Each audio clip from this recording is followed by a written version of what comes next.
Setup wise, as we said, the shaft you can see, because your hand's a bit closer to your body, the toe is sticking up a little bit more than you are on this one, okay? Now you watch this club face, how much it's twisting there, that face of impact there, look at the club face there. If we zoom in on here, you kind of see it. So that's aiming a little bit right now as you go back. It starts off aiming right and then it's twisting through impact there, quite a dramatic amount. Again, we probably toe that a little bit, don't we? So it's a toe-y strike because the toe is leading as the club face twists. The thing is, if you toe the golf ball, it almost opens the face open. So you catch the toe of the club twist, so your face is just all over the place, wobbling in terms of the strike. So as we swing this one back now, that's straighter. There, what difference there, that club face now. There's a little bit of movement afterwards, but for the majority of hitting it, it's a more solid contact for one at the middle of the club face, which will be a big help. And the club face there is staying straighter throughout. Afterwards, there's a bit of joystick going on after, but you can see this is when you went, oh my gosh, is that aiming straight? Let me line that club face down there. There's the hole. That's aiming pretty much there, isn't it? Which is how you want to start this golf ball. And do you start it on that line? Smidgen left because there's a little bit of a twist slightly, but it's a lot less than what it was. Okay, now that's the key. If we can keep that movement minimal, so the putter face is going to feel to you a little bit more toe down. Okay, more upright shaft. We're not going to push the toe in the ground, but the club's fitting flatter. We'll have the shaft now more upright position. You tended to want to do it this way, and there's daylight under the toe. Okay, once you get daylight under your toe, the putter, the club face now kind of wants to arc. If you have the club face now vertical, it's going to be very hard to do that with the club face back and forth. So the club face more vertical encourages the pendulum that we haven't talked about. We need the pendulum swing. Okay, if we don't get the hands in the right position, it's hard to do it. Okay, so the more upright shaft, now the club face can sort of stay on a much more square position. It's going to improve. As good as your strike was, it'll improve your strike slightly again, even more so, because you get a much better contact, more consistent strike, and the face isn't going to be rotating and twisting. If the face rotates and goes toe first, that's probably what you're going to start the golfer with. Then if you hit the middle of the putter, one down and toe, all that variance of twist, miss contact, your distance controls all over the place. You're three putting all day, aren't you? Because that's where three putts come from.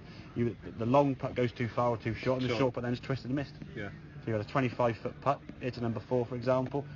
You either do it 3 or 4 foot short or knock it 6 foot past, miss the one coming back because your alignment. And your alignment with the putter, when over a long distance, when you're doing this, your direction's not going to be that much affected. It's more a question of actually the contact, which affects how far the ball goes, obviously. And then when you get the short ones, this little manipulation when the putter's working a bit slower and shorter, too much rotation and twist there, Bob, is going to come well. And again, once you lose the confidence, you end up making it worse because you're then trying to be, you almost try too hard. Another really good drill to practice with putting, and again, I tend to do a lot more on putts like this one to number 5. You get 2 tee pegs or coins, even 2 golf balls, and what you would do is you set up a little gate that's narrower than the hole, okay, so probably 2.5, 3 inches apart kind of thing.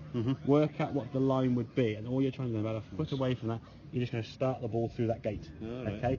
So you focus on actually, can you start the ball on line? Once it goes through there, that's all you can achieve. If you've read it correctly, it misses, or the pace is wrong, that's up to you, okay? But if you've got the right pace and it misses, it could be a bobble on the green somewhere, or something else. But it'll give you a really good focal point, just trying to start the ball through that, and swinging the putter in some ways from this side, trying to swing to there. So you see your putter face almost in line there, not doing that. Okay, so this is probably going to be a bit more to there. I'll try and do it one-handed, okay, but you're going to try and swing it through there.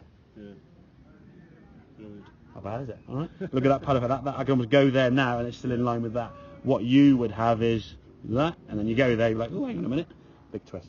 Okay, so that's quite a good one, just to really bring your focal point into that first foot. Absolutely. That's what you can do. All the tour pros try to start the ball online. Once it leaves the golf club, you can't affect it.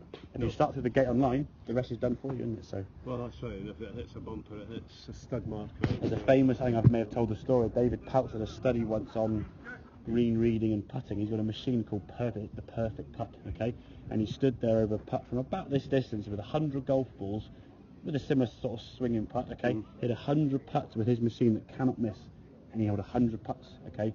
6 o'clock in the morning on a perfect green. He went out in the afternoon after a tournament, 100 players and their green caddies and the whatever, and the players. Same putt, 100 putts, hold 35. Just because the greens have been sort of squashed down, spike marks, indentations, little tiny things. The line of getting the ball in becomes so much smaller. Any subtle variation that almost couldn't be seen with the naked eye would cause the ball to miss. So look, when you're playing on a tournament, there's a guy who's playing on Sunday. If you look at the Open on Sunday, the greens, they got that low down. Blimey, spike marks galore, isn't it? Yeah. Okay, so there's a lot of things that you can't always affect. You can strike it properly, start it online, through that gate, bring your focus point in, make a massive difference. Make sense, Bob? Yeah. Yeah, that's good great, stuff. Gary.